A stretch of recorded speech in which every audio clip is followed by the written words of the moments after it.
সুপ্রিয় দর্শক, আসসালামু আলাইকুম। প্রথমেই জানিয়ে দিচ্ছি সংবাদ শিরোনাম। নবম পে স্কেলে বড় সুখবর নিম্ন ও মধ্যম আয়ের কর্মচারীদের জন্য।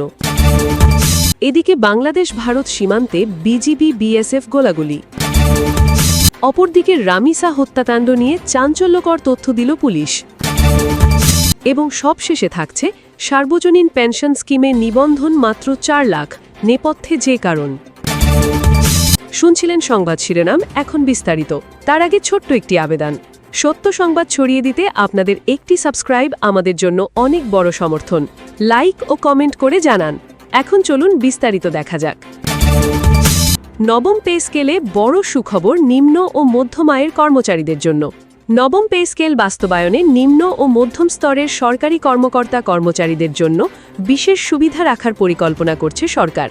উচ্চ মূল্যস্ফীতির চাপে সবচেয়ে বেশি ক্ষতিগ্রস্ত এই শ্রেণীর কর্মীদের তুলনামূলক বেশি বেতন বৃদ্ধির বিষয়ে আলোচনা চলছে বলে সংশ্লিষ্ট সূত্রে জানা গেছে। পরিকল্পনা অনুযায়ী 2026-27 অর্থ বছরের প্রথম দিন অর্থাৎ আগামী 1 জুলাই থেকে নতুন পে স্কেলের প্রথম ধাপ কার্যকর হতে পারে। প্রথম পর্যায়ে সরকারি চাকরিজীবীরা বিদ্যমান মূল বেতনের ওপর অতিরিক্ত 50% সমন্বিত বেতন পেতে পারেন। এরপর পরবর্তী অর্থ বছরে দ্বিতীয় ধাপে আরও সমপরিমাণ সমন্বয় যোগ হবার সম্ভাবনা রয়েছে। এতে 2 বছরের মধ্যে মূল বেতনের পূর্ণ সমন্বয় সম্পন্ন করার লক্ষ্য নির্ধারণ করা হয়েছে। তবে বাড়ি ভাড়া, চিকিৎসা, যাতায়াত, ঝুঁকি ভাতা ও বিশেষ প্রণোদনা সহ অন্যান্য আর্থিক সুবিধা একসঙ্গে চালু হচ্ছে না। সংশ্লিষ্ট কমিটির সুপারিশ অনুযায়ী 2028-29 অর্থ বছরে পূর্ণাঙ্গভাবে কার্যকর হতে পারে। এর আগ পর্যন্ত বিদ্যমান ভাতা ও সুবিধা বহাল থাকবে। অর্থ মন্ত্রণালয়ের এক দায়িত্বশীল কর্মকর্তা জানিয়েছেন, একবারে সব সুবিধা চালু করলে সরকারের ওপর বড় ধরনের আর্থিক চাপ তৈরি হতে পারে। তাই রাজস্ব পরিস্থিতি ও বাজেট সক্ষমতা বিবেচনায় ধাপে ধাপে বাস্তবায়নের পরিকল্পনা নেওয়া হয়েছে। সাবেক অর্থসচিব মাহবুব আহমেদ মনে করেন, কয়েক ধাপে বেতন বৃদ্ধি বাস্তবসম্মত পদক্ষেপ। তার ভাষ্য, সাম্প্রতিক বছরগুলোতে উচ্চ মূল্যস্ফীতির কারণে সরকারি চাকরিজীবীদের জীবনযাত্রার ব্যয় উল্লেখযোগ্যভাবে বেড়েছে, কিন্তু সেই তুলনায় বেতন বৃদ্ধি হয়নি। অন্যদিকে অর্থনীতি বিশ্লেষক ও পলিসি এক্সচেঞ্জের চেয়ারম্যান এম মাসরুর রিয়াজ বলেন, মূল্যস্ফীতির বাস্তবতা বিবেচনায় নবম পে স্কেল সময় উপযোগী সিদ্ধান্ত। তবে সরকারের আর্থিক সক্ষমতা মাথায় রেখে ধাপে ধাপে বাস্তবায়নের পরিকল্পনা একটি কৌশলগত উদ্যোগ। জানা গেছে, নতুন পে স্কেলের আওতায় প্রশাসন ক্যাডার ছাড়াও শিক্ষক, পুলিশ, স্বাস্থ্যকর্মী, মাঠ প্রশাসন ও বিচার বিভাগীয় কর্মচারী সহ সব সরকারি কর্মকর্তা কর্মচারী অন্তর্ভুক্ত থাকবেন। একই সঙ্গে স্বায়ত্তশাসিত ও অর্ধ স্বায়ত্তশাসিত প্রতিষ্ঠানের কর্মীদের জন্য সমন্বিত নির্দেশনা আসতে পারে। এছাড়া বিভিন্ন গ্রেডের মধ্যে বিদ্যমান বৈষম্য কমিয়ে আনতে বিশেষ সুপারিশ থাকতে পারে। বিশেষ করে নিম্ন আয়ের কর্মচারীদের জন্য তুলনামূলক বেশি বেতন বৃদ্ধির বিষয়টি গুরুত্ব পাচ্ছে। এদিকে পেনশনভোগীদের জন্য সুখবর রয়েছে। বেতন কমিশনের সুপারিশ অনুযায়ী কম পেনশন পাওয়া ব্যক্তিদের ক্ষেত্রে 100% পর্যন্ত পেনশন বৃদ্ধির প্রস্তাব করা হয়েছে। 20,000 টাকার নিচে পেনশন পাওয়া ব্যক্তিরা সবচেয়ে বেশি সুবিধা পেতে পারেন বলে জানা গেছে। এদিকে বাংলাদেশ ভারত সীমান্তে বিজিবি বিএসএফ গোলাগুলি। বাংলাদেশ ভারত সীমান্তে বর্ডার গার্ড বাংলাদেশ বিজিবি এবং ভারতীয় সীমান্তবরশী বাহিনী বিএসএফের মধ্যে গোলাগুলির ঘটনা ঘটেছে বলে বাংলাদেশি কয়েকটি সংবাদ মাধ্যমে প্রকাশিত খবরকে ঘিরে তৈরি হয়েছে নতুন বিতর্ক। তবে এ ধরনের কোনো ঘটনার অস্তিত্ব নেই বলে দাবি করেছে বিএসএফ। ভারতের গণমাধ্যম ইন্ডিয়া টুডে জানিয়েছে, মঙ্গলবার 19 মে বাংলাদেশি অন্তত 6টি সংবাদ মাধ্যমে সোনাহাট সীমান্ত এলাকায় 2 বাহিনীর মধ্যে গুলি বিনিময়ের খবর প্রকাশ করা হয়।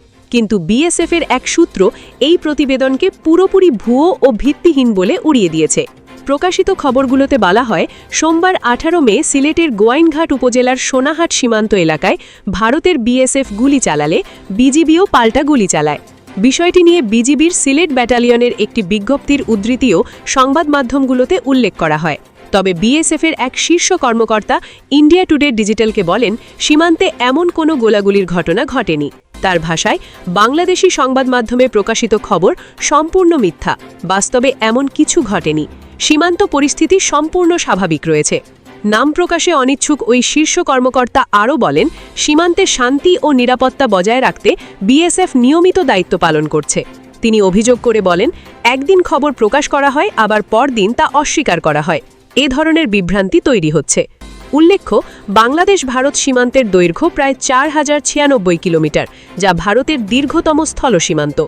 এটি পশ্চিমবঙ্গ, আসাম, মেঘালয়, ত্রিপুরা ও মিজোরাম রাজ্য জুড়ে বিস্তৃত। এই সীমান্তে অবৈধ অনুপ্রবেশ, চোরাচালান ও মানব পাচার রোধে বিএসএফ দায়িত্ব পালন করে। এই ঘটনার খবর এমন সময় সামনে এলো যখন সীমান্ত এলাকায় অনুপ্রবেশ বিরোধী অভিযান ও কাঁটাতারের বেড়া নির্মাণ নিয়ে ভারতীয় রাজ্যগুলোতে নতুন করে তৎপরতা দেখা যাচ্ছে। অপরদিকে রামিসা হত্যাকাণ্ড নিয়ে চাঞ্চল্যকর তথ্য দিল পুলিশ।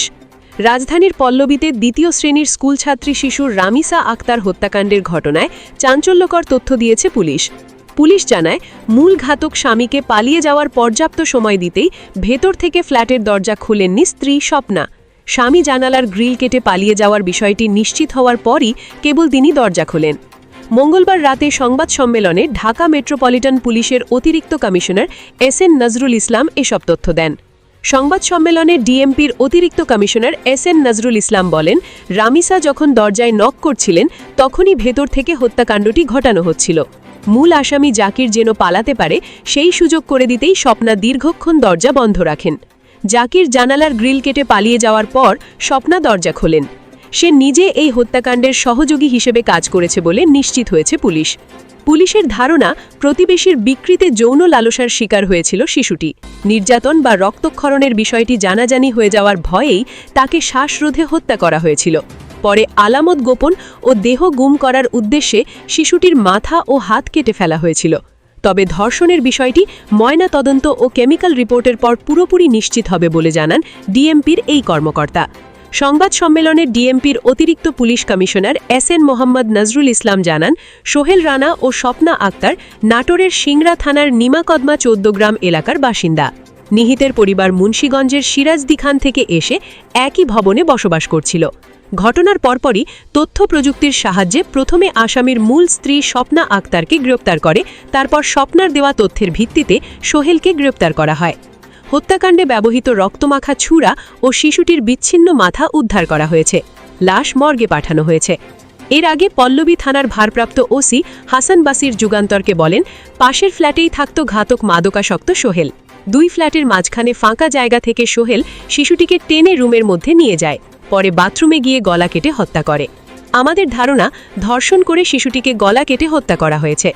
এদিকে বুধবার আদালতে আসামিদের হাজির করে সোহেল রানার জবানবন্দি রেকর্ড করা এবং তার স্ত্রী স্বপ্না আক্তারকে কারাগারে আটক রাখার আবেদন করে পুলিশ। পরে ঢাকার মেট্রোপলিটন ম্যাজিস্ট্রেট ফৌজদারি কার্যবিধির 164 ধারায় আসামি সোহেল রানার স্বীকৃতিমূলক জবানবন্দি রেকর্ড করে তাকে কারাগারে পাঠানোর আদেশ দেন। বুধবার আদালতে আসামিদের হাজির করে ঢাকার চিফ মেট্রোপলিটন ম্যাজিস্ট্রেট আদালতে পৃথক 2টি আবেদন করেন মামলার তদন্তকারী কর্মকর্তা ও পল্লবী থানার উপসাহিক পরিদর্শক অহিদুজ্জামান। আবেদনে বলা হয়, ভুক্তভোগী শিশুর রামিসা গত 19 মে সকাল 9:30টার দিকে ঘর থেকে বের হলে আসামি স্বপ্না আক্তার তাকে কৌশলে নিজের ফ্ল্যাটের রুমের ভিতরে নিয়ে যান। ওই দিন সকাল 10:30টার দিকে তাকে স্কুলে যাওয়ার জন্য খোঁজাখুঁজি করতে থাকলে এক পর্যায়ে আসামির রুমের সামনে তার জুতো দেখতে পান স্বজনেরা। ডাকাডাকির পর কোনো সাড়া শব্দ না পেয়ে রামিসার বাবা মা ও অন্যান্য ফ্ল্যাটের লোকজন দরজা ভেঙে ভেতরে প্রবেশ করেন। সেখানে আসামির শয়নকক্ষের মেঝেতে রামিসার মদস্তকবিহীন দেহমর্ধ এবং মাথাটি রুমের ভেতরে একটি বড় বালতির মধ্যে দেখতে পান স্বজনেরা। আসামি স্বপ্না আক্তার সেখানে দাঁড়িয়ে থাকা অবস্থায় দেখতে পেয়ে তাকে জিজ্ঞাসা করলে তিনি জানান, তার স্বামী মোহাম্মদ সোহেল রানা রামিসাকে বাথরুমের ভিতরে আটকে রেখে জোরপূর্বক ধর্ষণ করে এবং গলা কেটে হত্যা করে। এছাড়া শিশুটির 2 হাত কাঁধ থেকে আংশিক বিচ্ছিন্ন করে দেহমর্ধ বাথরুম থেকে শয়নকক্ষে এনে খাটের নিচে রাখা হয়। পরে মাথা বালতির মধ্যে রাখা হয়।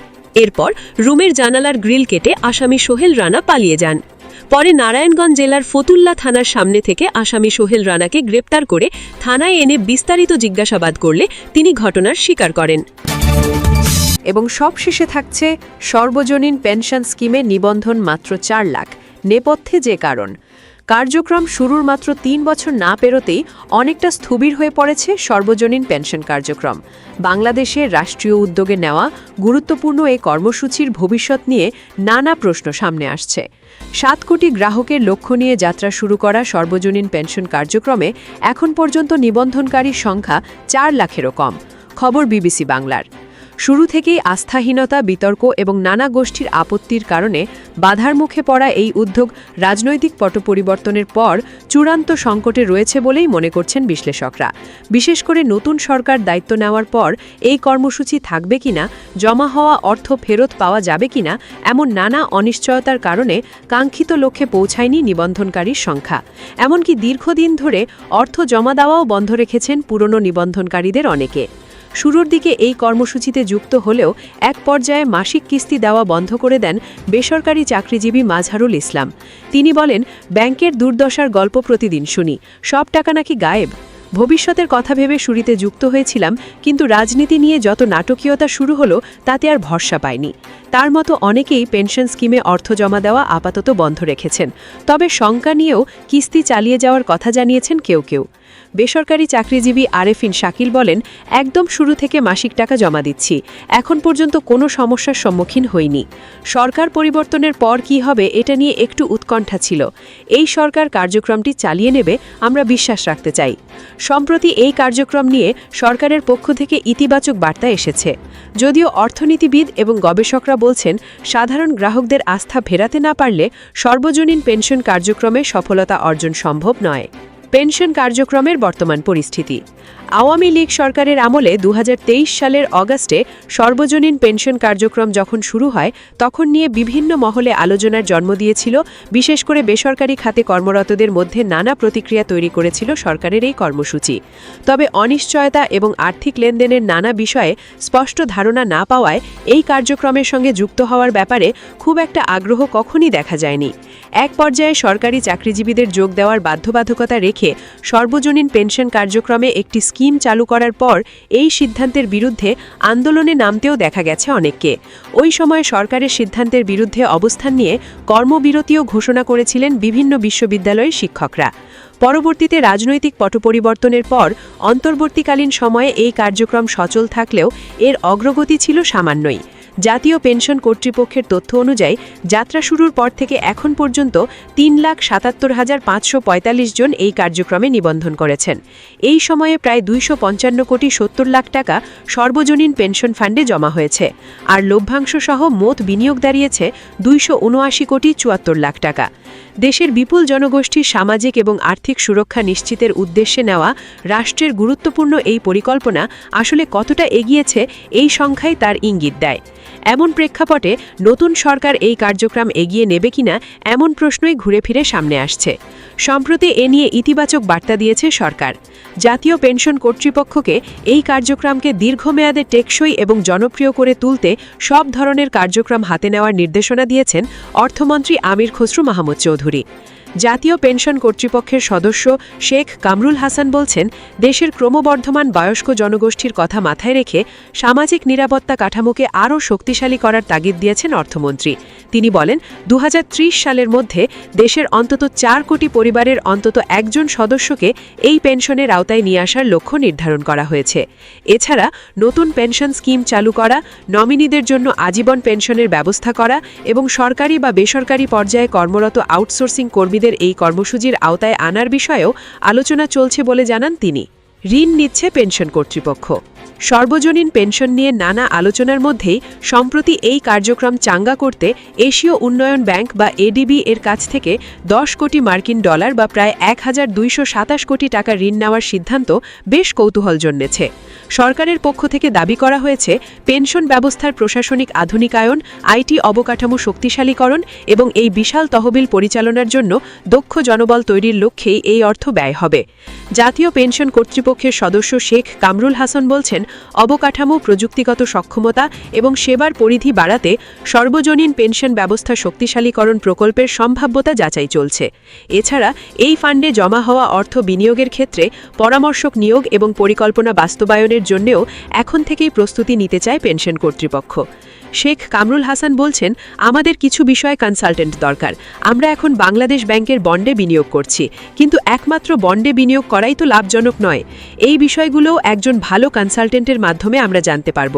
এখানেও অর্থ প্রয়োজন। তবে এই ঋণ কেবল অবকাঠামো উন্নয়ন বা প্রচারণায় বয় করা হলে সেটি দীর্ঘমেয়াদে বোঝা হতে পারে বলেই মনে করেন অর্থনীতিবিদদের অনেকে। তারা বলছেন, ভারত এবং চীনের মতো বিশ্বের অনেক দেশই পেনশন কার্যক্রমে বিদেশি সহায়তা নিয়ে পেনশন ফান্ড ব্যবস্থাপনায় আমূল পরিবর্তন এনেছে। অন্যদিকে চিলির মতো অনেক দেশই এই কার্যক্রমকে পুরোপুরি বেসরকারি খাতের ওপর ছেড়ে দিয়ে বিপাকে পড়ার ঘটনাও রয়েছে। বেসরকারি গবেষণা প্রতিষ্ঠান সেন্টার ফর পলিসি ডায়ালগ বা সিপিডি এর সম্মানীয় ফেলো মুস্তাফিজুর রহমান বলছেন, বাংলাদেশের জন্য বড় চ্যালেঞ্জ হল সাধারণ মানুষের টাকা যেন নিরাপদ এবং লাভজনক খাতে বিনিয়োগ হয়। তিনি বলেন, ঋণের ধরন বা মডেলটা কিভাবে ভাবা হচ্ছে সেটি বিস্তারিত না জেনে বলা কঠিন। তবে পেনশন কর্তৃপক্ষে কারা থাকবেন, ওই মানুষগুলো স্বাধীনভাবে কাজ করতে পারবেন কিনা, এই বিষয়গুলোই বেশি জরুরি। আস্থা ফেরানোই মূল চ্যালেঞ্জ। বাংলাদেশ পরিসংখ্যান ব্যুরোর বা বিবিএস-এর তথ্য অনুযায়ী দেশে 15 থেকে 64 বছর বয়সী মানুষের সংখ্যা 11 কোটিরও বেশি। এই মানুষগুলোই মূলত কর্মক্ষম জনগোষ্ঠী হিসেবে বিবেচিত। এই বিশাল কর্মক্ষম জনগোষ্ঠীকে পেনশন কার্যক্রমের 4টি স্কিমের আওতায় নিয়ে আসার লক্ষ্য নিয়ে শুরু হয়েছিল সর্বজনীন পেনশন কার্যক্রম, যেখানে আস্থার সংকটই শুরু থেকেই মূল সমস্যা হিসেবে সামনে আসছে বলে মনে করেন বিশেষজ্ঞরা। সর্বজনীন পেনশন কার্যক্রমের সফলতা এবং ব্যর্থতার বিষয়টি সাধারণ মানুষের আস্থার ওপরই নির্ভর করছে বলে মনে করেন ঢাকা বিশ্ববিদ্যালয়ের সমাজ কল্যাণ ও গবেষণা ইনস্টিটিউটের অধ্যাপক মোহাম্মদ তৌহিদুল হক।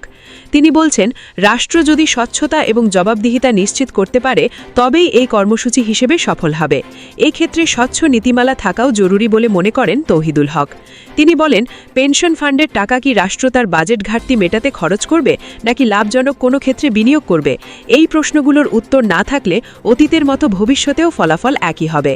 এই কর্মসূচির ধারাবাহিকতা নিয়ে মানুষের মধ্যে যে প্রশ্ন বা উদ্বেগ রয়েছে সেটি ঠিক করার পরামর্শ সিপিডি এর সম্মানীয় ফেলো প্রফেসর মুস্তাফিজুর রহমানের।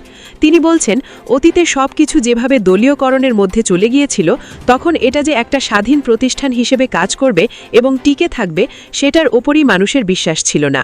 মুস্তাফিজুর রহমান আরও বলেন, সর্বজনীন পেনশন কার্যক্রম সফল করতে হলে বিনিয়োগ, অর্থ লেনদেন সহ সব ক্ষেত্রে মানুষের কাছে বিশ্বাসযোগ্য হতে হবে।